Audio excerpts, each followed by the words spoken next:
Saludos a todos los que nuevamente hacen el esfuerzo por mirarse en el espejo de la palabra de Dios y sacan este ratito a mitad de semana para recibir el insumo del estudio de la palabra de Dios. La palabra de Dios es digna de ser recibida por todos, y el esfuerzo que hacemos cada vez que nos miramos en este espejo de la palabra es para nuestro beneficio personal e individual. Nosotros tenemos la responsabilidad de escudriñar las escrituras porque en ellas está la vida, porque en ellas está la revelación de Dios para edificar nuestras vidas. Recordemos que no solo de pan vivirá el hombre, sino de toda palabra que sale de la boca de Dios. Y nuestra salud no solo es mental y es física, sino que también es espiritual. Y es un balance que tenemos que hacer en estas tres dimensiones para estar saludables. Eso es bien importante. Así que les felicito nuevamente y vamos a continuar con el mensaje a Tiatira. Nosotros hemos estado desarrollando este tema maravilloso, extraordinario, en la cuarta iglesia en el Asia Menor, que el Señor Jesucristo le dirige una carta por medio del apóstol Juan, que estaba desterrado en una isla llamada Patmos. Ese fue el castigo que el Imperio Romano le impuso para que allí, lejos de todo contacto humano, muriera en los últimos días de su vida. El destierro era uno de los castigos que se daban en la antigüedad a aquellas personas que el Estado los reconocía como un peligro potencial para el resto de la población. Y lamentablemente, pues este fue el precio que tuvo que pagar el apóstol Juan por sencillamente ser portador de buenas nuevas de salvación. Así que vamos a continuar desarrollando el tema de aquella profetisa que se autodenominaba profeta en la iglesia de Tiatira, que el Señor dice que no era profeta, que era una mentirosa, y al cual el Señor Jesucristo le adjudica el nombre de Jezabel, que estuvimos estudiando con lujo de detalles la semana pasada. Este estudio es precedido por otros estudios en este mismo tema. Si no has tenido la oportunidad de verlos, están en nuestro canal de YouTube. Y por favor te invitamos a que te suscribas al canal. Cuando entres a ver el video, ahí va a aparecer un botoncito para que te suscribas. Es el canal de YouTube de tu casa de provisión abundante. Suscríbete y de esta forma cada vez que nosotros pongamos algo en ese canal, te llegará un correo electrónico avisándote que hemos puesto un material para que tú en algún momento lo puedas también disfrutar y te puedas edificar con el mismo. En la tercera parte de esta advertencia que el Señor le hace a esta iglesia y a esta mujer llamada Jezabel, dice, y le he dado tiempo para que se arrepienta, pero no quiere arrepentirse de su fornicación. Fíjense cómo el Señor, en su infinita gracia y misericordia, no desea que nadie perezca, sino que todos procedan ¿a qué? Al arrepentimiento. Lamentablemente, el Señor dice en esta carta que le había dado tiempo suficiente para que esta mujer se arrepintiera, pero ella no había querido hacerlo. La Jezabel del Antiguo Testamento tuvo la oportunidad de arrepentirse cuando Dios envió al profeta Elías a encontrarse con Acab, que era su esposo, que era el rey, y los profetas de Baal. Allí se demostró que Jehová era el único Dios verdadero. Después de esto, Elías hizo un llamamiento a todo el pueblo para que se arrepintiera. Y en todo ese pueblo estaba incluida también la reina Jezabel. Pero esta mujer no quiso arrepentirse, no quiso hacerle caso. De hecho, en aquel momento dio la orden de que mataran a Elías cortándole la cabeza. Esa fue la reacción que tuvo esta Jezabel. Y déjeme decirle, amado, es la reacción que tienen todas las Jezabeles y todos los Jezabeles en estos días también. Cuando Dios da oportunidad para arrepentimiento, en lugar de arrepentirse en su carnalidad y en su soberbia, lo que hacen es sublevarse, sublevarse. Y lamentablemente, pues, las consecuencias cuando esto ocurre son nefastas. Al parecer también la Jezabel de la iglesia de Tiatira había recibido las mismas advertencias para que se arrepintiera, pero no quería hacerlo. No quería arrepentirse. Perdón. Por lo tanto, el Señor se disponía a tratarla con severidad. Nuestro Dios es un Dios de amor y misericordia, pero dice su palabra que no para siempre contenderá su espíritu con el hombre. ¿Qué quiere decir este texto de la Escritura? Que aún la misericordia de Dios tiene límites. Sí, así como usted escucha. O sea, el Señor es un Dios de amor y es un Dios de misericordia y da tiempo más que suficiente porque dice la Escritura que Él no desea que nadie se pierda, sino que todos procedan ¿a qué? Al arrepentimiento. Y el arrepentimiento es la única puerta de escape o de salida que tienen las personas del juicio. Lamentablemente, el salario del pecado, la paga del pecado, dice la Biblia, es la muerte. Mas la dádiva de Dios es vida eterna en Cristo Jesús, Señor nuestro. Así como cuando uno trabaja y requiere un salario por los servicios que ha prestado, el pecado también requiere un salario. Y esa paga, ese salario del pecado es la muerte. Entonces, la única forma que nosotros podemos escaparnos de esa muerte, de esa condenación, de esa sentencia, es arrepintiéndonos, humillándonos delante del Señor. Pero para esto, amados, hay que reconocer que el Señor es el amo, como predicábamos hace 2 o 3 domingos atrás en el púlpito. Hay que reconocer que el Señor es el dueño. Si le decimos Señor, Señor, es porque es amo, es jefe, tiene autoridad sobre nosotros y también porque es dueño. Le pertenecemos y no nos pertenecemos a nosotros mismos, sino que le pertenecemos a Él. Pueblo suyo somos, decía el profeta y salmista David, y ovejas de su prado. Somos su pueblo y somos sus ovejas. Entonces le pertenecemos a Él. De esa forma y de esa manera es que nosotros tenemos que ver el amor y la misericordia del Señor. Él da oportunidad, pero lamentablemente cuando se acaba el tiempo que Él ha dispuesto, lo que viene es severidad y juicio. Apocalipsis capítulo 2 y versos 22 y 23 nos habla sobre un llamamiento al arrepentimiento.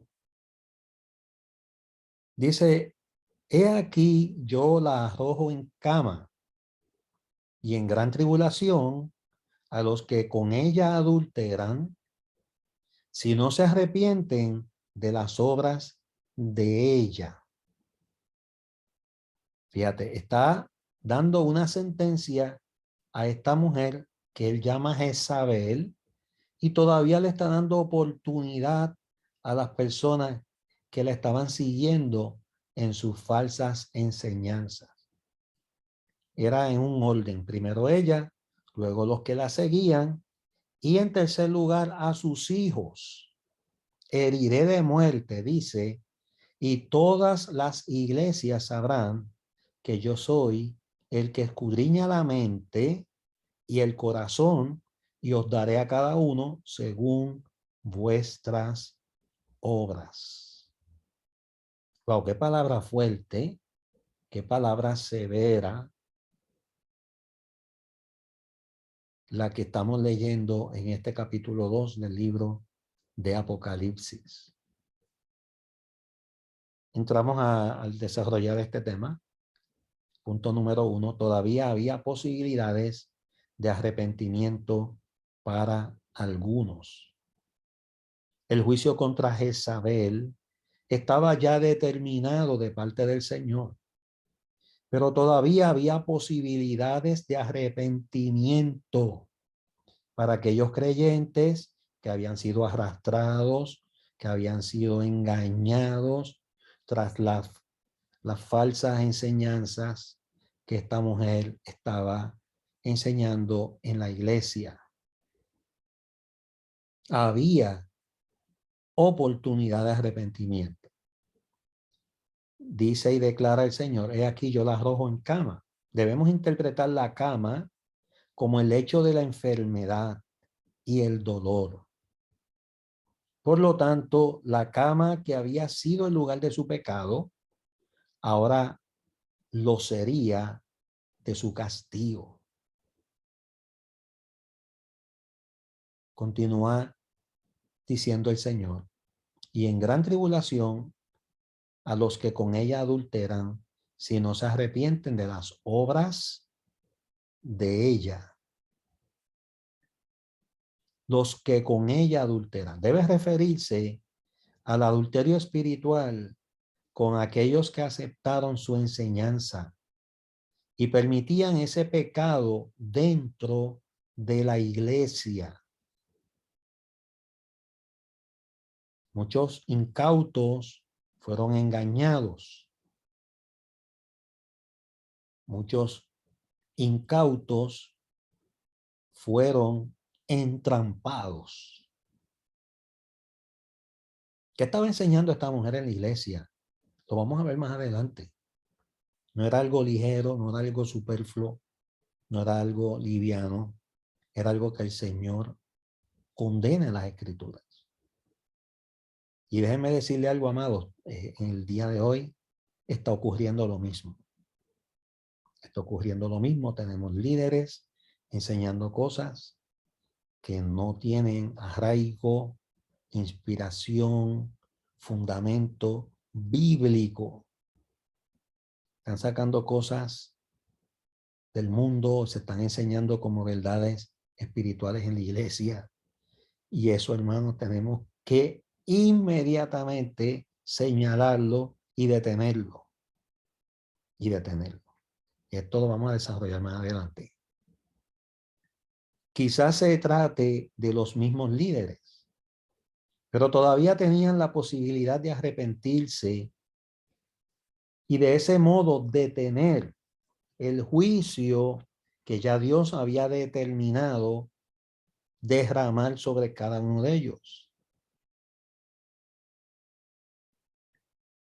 Y a sus hijos heriré de muerte.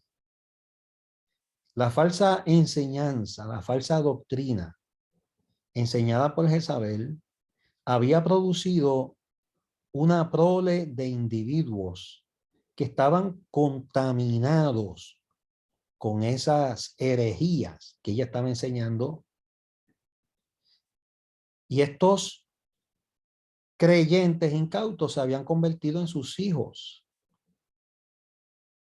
Ellos seguían los caminos de su madre y terminarían del mismo modo que ella, a no ser que se arrepientan. Tenían la opción de arrepentirse. Lamentablemente, muchas personas siguen hombres sin discernir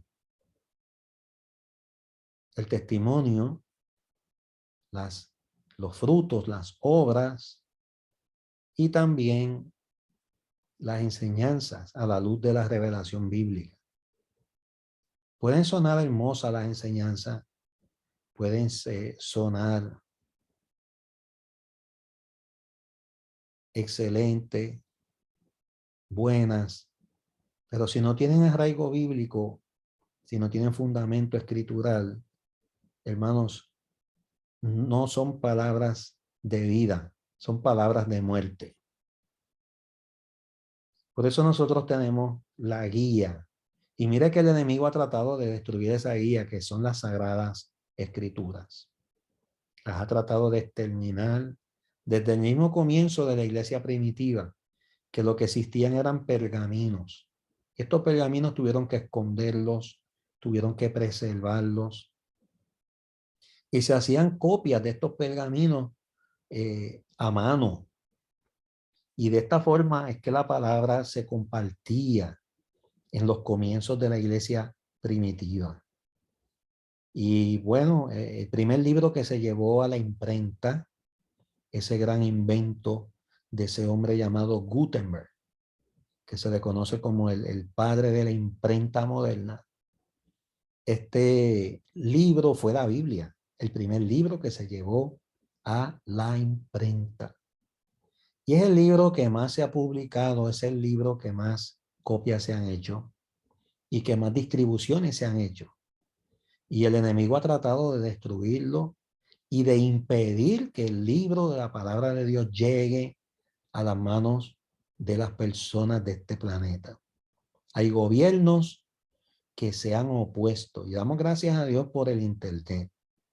Amados, el Internet es un instrumento que Dios está utilizando para cumplir una de las señales más poderosas antes de la venida de Cristo.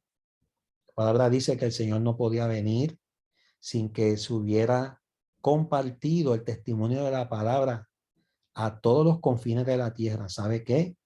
Se ha llevado el Internet, se han llevado tablets, se han llevado a través de esas ondas del Internet la Biblia a manos de personas cuyos gobiernos no permiten la entrada de la palabra de Dios. Y la palabra de Dios ha llegado, hermano, al mundo entero. Se ha traducido en cuanto dialecto usted se imagina. Todo esto en avanzada para que la venida de Cristo se realice sin ningún impedimento. No existe actualmente una sola profecía que no se haya cumplido que impida que Cristo venga esta noche por su iglesia. Y damos gracias a Dios porque a pesar de que han quemado Biblias, las han recogido, las han destruido, han sentenciado a muerte personas que las compartían, los llamaban traficantes del libro prohibido para muchos sistemas de gobierno. La palabra de Dios se ha preservado hasta el día de hoy. Pero lamentablemente hay mucha gente tonta, mucha gente incauta. El salmista los llama necios, que se tragan cualquier profecía, se tragan cualquier palabra de cualquiera y no la examinan a la luz de las Sagradas Escrituras. Lamentablemente es así. Y ya ustedes van a ver el énfasis que yo quiero dar al estudio esta noche de las enseñanzas que esta mujer estaba dando en esa iglesia. Notemos las graves consecuencias que tiene una falsa enseñanza en la iglesia y también la responsabilidad que cada miembro tiene si la acepta. O sea, esto no es una responsabilidad solamente de los líderes de la iglesia, sino de los miembros que también tienen que discernir la derecha de la izquierda. Y hay que discernir los espíritus si son de Dios. Y hay que conocer el árbol por el fruto que da, no por las palabras bonitas que habla o por las lenguas que pueda pronunciar por su boca. Nosotros tenemos que examinar los espíritus si son de Dios o no, y a las personas también. Y no es el hecho de que nos vamos a convertir en jueces, es el hecho de que no nos vamos a dejar engatusar ni nos vamos a dejar engañar por nadie. Eso es lo importante de nosotros pedirle a Dios discernimiento de espíritu y poder nosotros recibir el testimonio de que la enseñanza que estamos recibiendo es bíblica, está en la palabra de Dios y yo tengo que incorporarla a mi vida cotidiana. Hoy en día nos asombra este lenguaje de condenación y castigo tan severo dentro de esta iglesia de Tiatira. Desgraciadamente, nos hemos vuelto demasiado tolerantes en ocasiones. Punto número 2, sería un castigo ejemplar. Después de juzgar a la iglesia de Tiatira, todas las demás iglesias serían advertidas del mal de tolerar el pecado, de lo nefasto y destructivo que resulta tolerar el pecado. Tenemos que amar a las personas que están en pecado, no las podemos rechazar, pero tenemos que identificar el pecado. El pecado hay que llamarlo por su nombre y apellido. Y el pecado, hermano, la única forma de quitarlo del medio es a través del arrepentimiento. Tanto es así que las personas, escúcheme bien, serán condenadas no por los pecados que cometieron. Sí, usted me está oyendo bien. No serán condenadas por los pecados que cometieron. ¿Por qué yo digo esto? Porque ya Dios hizo provisión para todos los pecadores. Ya Dios hizo provisión. La provisión se llama Jesucristo. ¿Tú sabes por qué se van a condenar las personas a una eternidad de espaldas a Dios y de muerte espiritual? Por haber rechazado la única provisión de Dios el Padre, que se llama Jesucristo, su Hijo amado. Todo el que se arrepienta, la palabra dice que el corazón contrito y humillado, Dios nunca lo va a rechazar, nunca lo va a despreciar. Y lamentablemente, todo el que desprecia el sacrificio de Cristo, todo el que desprecia la provisión del Padre Celestial para salvación, tendrá su fin de condenación y de juicio. Esa es la realidad. Esa es la realidad que presenta la palabra. Dice, y todas las iglesias sabrán que yo soy el que escudriña la mente y el corazón. Y todas las iglesias sabrán. Además, cuando el juicio y la disciplina se aplica a la iglesia, ésta se purifica, se fortalece y recibe ayuda. ¿Para qué? Para levantarse. ¿Para qué? Para restaurarse. Las personas comienzan a tomar conciencia del pecado y tienen más cuidado en dejarse arrastrar por las malas costumbres de la sociedad que las rodea. Hay un refrán que dice que no todo lo que brilla es oro. Y no todo lo que parece inocente, hermanos, es inocente. Hay cosas que la sociedad nos provee, nos suple, nos ofrece. Hay cosas que la sociedad nos presenta para que nosotros las incorporemos en nuestra mente y en nuestro sistema de vida. Y tenemos que tener mucho cuidado y tenemos que tener mucho discernimiento. Por otro lado, debían entender también que no puede haber nada que quede oculto ante la penetrante mirada del Señor Jesucristo a las iglesias. Y cuando hablamos de las iglesias, no estamos hablando de edificios, sino de hombres y mujeres que formamos ese cuerpo místico de Jesucristo.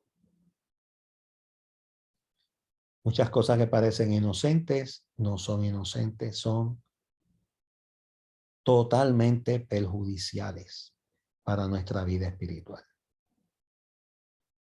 Número 3, sería un castigo justo. ¿Por qué? Porque finalmente el Señor les dice, y os daré a cada uno según vuestras obras. El Señor le iba a dar a cada uno conforme a sus obras. Y eso la palabra lo repite cientos de veces. Dios es un Dios de amor, es un Dios de justicia.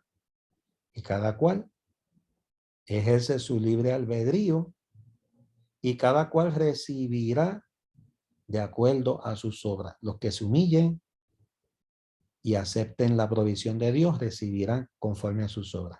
Los que no se humillen, menosprecien la provisión de Dios y la rechacen, también recibirán conforme a sus obras.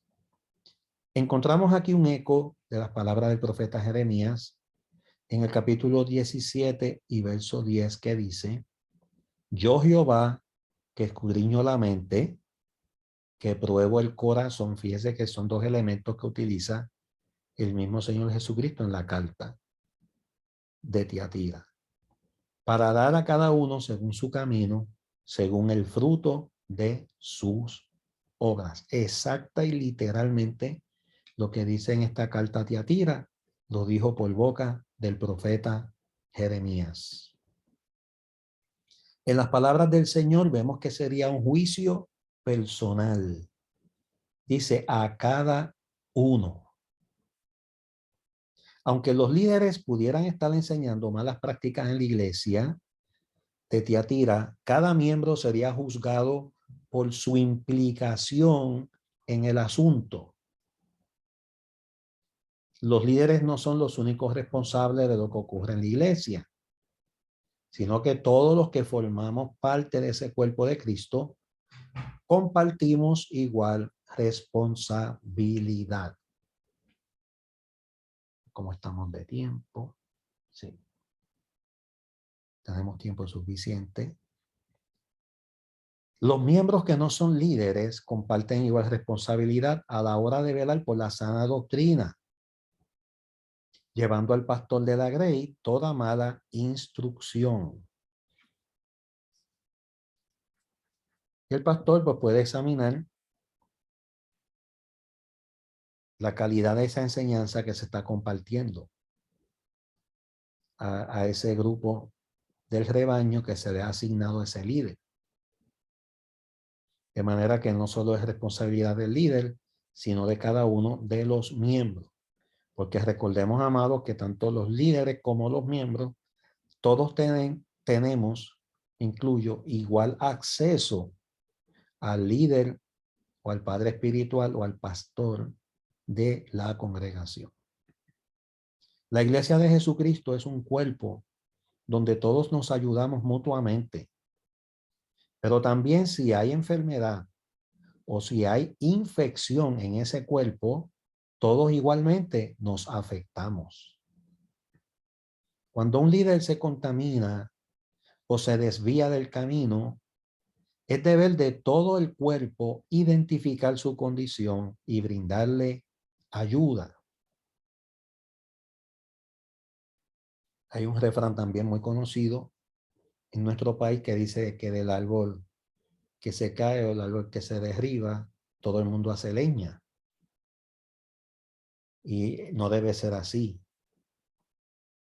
Hay un himno que se inspiró mi hermano y amigo René González, que dice que somos el único ejército. En ocasiones, en vez de ayudarse a levantarse, le pasamos por encima al que se cae. No debe ser así. Entonces, es deber de todo el cuerpo identificar la condición de aquel que se contamina, aquel que se tropieza o aquel que se desvía y brindarle ayuda. Ahora, depende de esa persona si quiere recibir la ayuda o no. Depende de esa persona la actitud que va a asumir.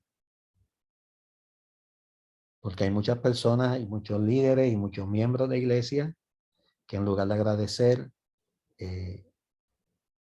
se rebelan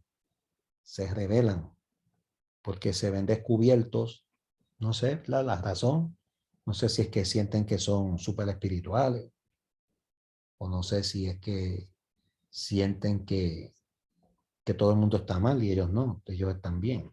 Porque hay líderes así también, que no aceptan que están mal, aunque el mismo pastor lo confronte. Y lamentablemente, pues también hay que esperar la reacción de esa persona, de ese líder, para saber si va a permitir que lo ayudemos a levantarse y si va también a permitir que haya una restauración en su vida. Es importante tomar el primer paso de inactivarlo. Es decir, no se le debe permitir enseñar ni ejercer ninguna función hasta tanto se restaure. Fíjese que es el reclamo, es la falta que el Señor le hace ver a esta iglesia y a estos líderes de esta iglesia que le estaban permitiendo que ella siguiera enseñando y no la estaban inactivando a pesar de que lo que estaba enseñando no era bíblico. No era bíblico. Y no tan solo no era bíblico. Jesucristo dice que estaba llevando a esta iglesia y a estos miembros de esta iglesia que la seguían a conocer las profundidades de Satanás a ese nivel.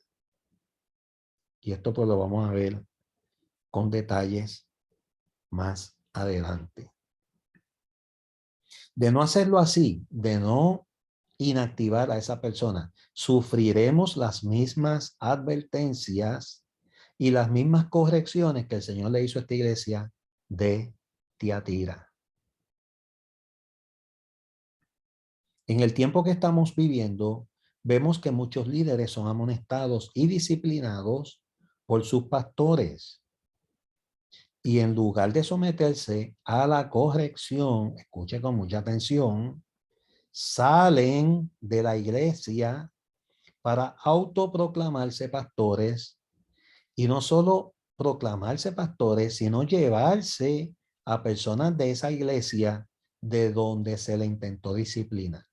Yo digo que en la carnalidad y soberbia es como un revanchismo. Ah, me quería sentar. No querías que yo continuara y me querías disciplinar, pues ahora me autoproclamo líder y no solo eso, te voy a llevar gente de la iglesia. Juzgue usted si eso no es carnalidad, juzgue usted si eso no es soberbia. Esa es la historia de cientos, oiga bien, de nuevas congregaciones que están proliferando en donde quiera. Yo las estoy viendo donde quiera. Y donde quiera en Bayamón y en donde quiera. Estuvimos por San Sebastián la semana pasada y por todo el camino yo iba viendo una de locales, se están abriendo locales para iglesias y se están llevando a incautos que arrastran tras su desorden y su falta de sujeción. Esa es, amados, la orden del día. Esa es la orden del día. Y ya no hay ni ética. Te abro la iglesia a 1 minuto, a 2 minutos. O sea, porque realmente la intención es esa. Es el revanchismo, es la rebeldía, es la falta de sujeción. Lo increíble de todo esto es que luego pretenden que se le sujeten cuando nunca lo hicieron con sus propios pastores. Salieron en desorden, salieron sin el consejo de su pastor, salieron sin la bendición del pastor que Dios usó para rescatarlos del mundo. No hay ni tan siquiera la gratitud. No hay ni tan siquiera la gratitud. Y ahora pretenden pastorear cuando decidieron ser impastoreables, porque eso fue una decisión, no es que no eran pastoreables, es que decidieron ser impastoreables, controlados por su carnalidad y controlados por su soberbia. Y los vemos abriendo casas espirituales por ahí, por un tubo y 7 llaves. Dios tenga misericordia. Y por supuesto, cosecharán con creces lo que siembran. Definitivamente que sí. Y damos gracias al Señor, ¿verdad? Porque a pesar de todo, el Señor nos sigue manteniendo firmes, constantes, sin desfallecer, como decía el texto tema que comenzamos a leer al comienzo de este estudio. Y siempre, ¿verdad? Comenzamos todos los estudios bíblicos en la transmisión virtual con el texto del día. Y es la realidad que estamos viviendo, amados. No nos debe sorprender nada. Ya a esta altura de más de 40 años en el ministerio pastoral, absolutamente nada me sorprende. absolutamente nada. Y qué bueno es cuando vemos personas que se sujetan, qué bueno es cuando vemos personas que salen en el orden de Dios, qué bueno es cuando vemos personas que hacen las cosas como dice la palabra de Dios y los vemos echar para adelante y prosperar. Pero qué triste y qué lamentable es ver personas que salen controlados por su carnalidad y su soberbia y pretenden ser exitosos en una obra que Dios nos ha asignado y nos ha hecho responsables. Porque ese rebaño no es nuestro, ese rebaño es de Él y le vamos a dar cuenta a Dios por lo que ocurra con cada una de esas ovejas, queda puesto bajo nuestro cuidado y atención. Así que tenemos que tener la seguridad que estamos haciendo las cosas correctas y que estamos haciendo todo como el Señor en su palabra nos indica que lo hagamos. Aquí no hay que tocar de oído.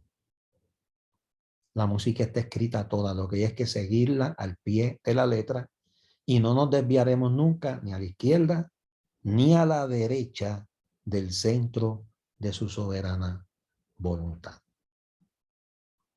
Vamos a detenernos ahí en esta hora.